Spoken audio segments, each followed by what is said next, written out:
نمازیګر د مونږ متعلق رسول الله صلی الله علیه وسلم فرمای د تخصیص باندې خبره کو نبی علیہ السلام فرمای وی تاسو د مازیګر د مونږ کم دی دا چې چانه فوت شو من فاتته صلاة العصر چانه چې د مازیګر مونږ قضا شو فکأنما وتر اهله وماله د آخرت په لحاظ دومره نقصان شو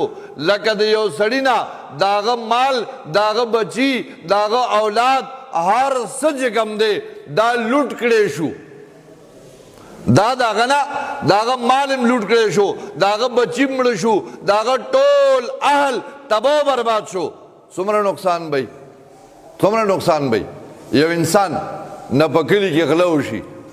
شپږ اتیا لکه روپۍ تیوسي کالې تیوسي خلک وایي هلکه پلانکي ته ډېر لوی نقصان رسېدلی دی کالې ته تللی دی یا د چا جیب ووالو یا د چې کوم دی دا کور پې را پرېوته بچی یې مړه شو دا خو ډېر غټ نقصان شو لیکن زمونږ کلي کې پرون ابله د دا یو فدا حسین الله پاک د مغفرت نصیب کی وفات شو ټول خلک راغونډ شو هلکه فدا حسین وفات شو دعا له ورشئ هغه دپاره د هغه خدمت وکړئ د قبر خدمت وکړئ میلمانه به راځي اوس دا یو دنیاوی نقصان دی د بچوی یا چې کوم دی د هغوی د کور والا لیکن پیغمبر علیہ السلام فرمائی من فاتته صلاة العصر چانه چې د مازیګر مونځ قضا شو چا چې د مازیګر مونځ قضا که فکأنما وتر اهله وماله د آخرت په لحاظ دومره نقصان شو لکه د اهل د مال حال د بچی دا هر څه چې تباہ برباد شو دومره نقصان شو او پیغمبر علیہ السلام یو جهاد کی پیغمبر علیہ السلام د کافرانو سره مقابله او د مازیګر مونځ قضا شو د صحابو نه د پیغمبر علیہ السلام نه د مازیګر مونځ قضا شو دا یاد وساتئ پیغمبر علیہ السلام سره چې کوم معاملات راغلي دي د مونځ د قضا کېدو یا په مانځه کې د سهوي نو دا د امت دپاره د امت دپاره د مسائلو او د امت دپاره چې کوم دی د دین باندې چلېدو دپاره الله پاک کړي دي لکه پیغمبر علیہ السلام یو ځل مونځ کولو او په 2 رکعاتو باندې پیغمبر علیہ السلام سلام واړولو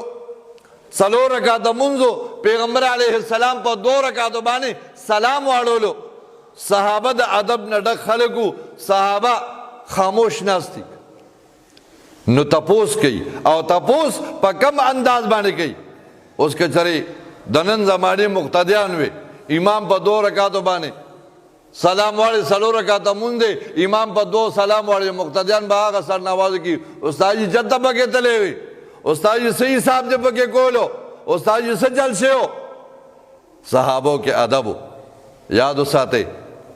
د علماء ادب کوي د علماء احترام کوي دا علما چې کوم د پیغمبر علیہ السلام په مصلی باندې ولاړ دي کوم د پیغمبر علیہ السلام وارثان دي نو صحابه خاموش ناستی یو صحابی پاسېده سوال ته ګورئ صحابی وی یا رسول الله فداک ابی و امی اے دا اللہ پیغمبرہ مور پلار میں دا قربان شاہ اقصرت الصلاة ام نسیتا اللہ پیغمبرہ منز لنڈ شو او کتا سنا ہیرو شوا دے سوال تا گو رہے اقصرت الصلاة اے دا اللہ پیغمبرہ منز لنڈ شو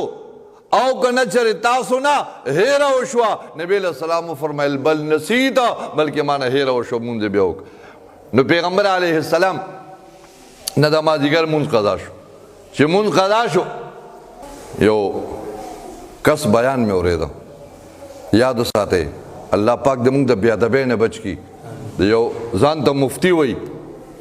مفتي وایي د هغه یو بیان و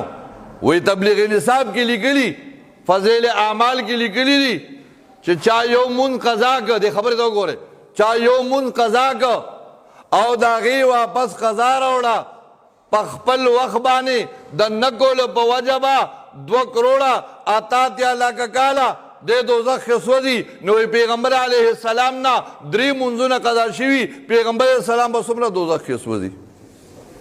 دا د بی ادبی انتها ده، دا د بی وقفتوب انتها ده. د پیغمبر علیه السلام نه چې کوم اعمال شوي دي هغه د امت لپاره د رهنمایۍ ذریعه ده.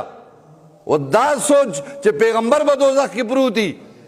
دا عقیده چې پیغمبر السلام به دوزخ کې پروتي، دا د گمراهانو خلکو د بيدینو خلکو عقیده ده. بهرحال د پیغمبر علیه السلام نه د مازدیګر مونځ قضا شو. چې مونځ قضا شو نو هلته کې مقابله وه کافرانو سره، جنگ شروع دی. د جنگ په حالت کې مونځ قضا شو. پیغمبر علیه السلام کافرانو ته خیرې وکړې، وی امتلأ الله قبورهم من النار، الله دې دې کافرانو قبرونه د اور نه ډکي. شغلتنا عن صلاة الوسطى، دوی مونږه مشغوله کړو، دوی مونږه مصروفه کړو د درمیانه مونځ نه چې هغه مونځ د مازدیګر دی.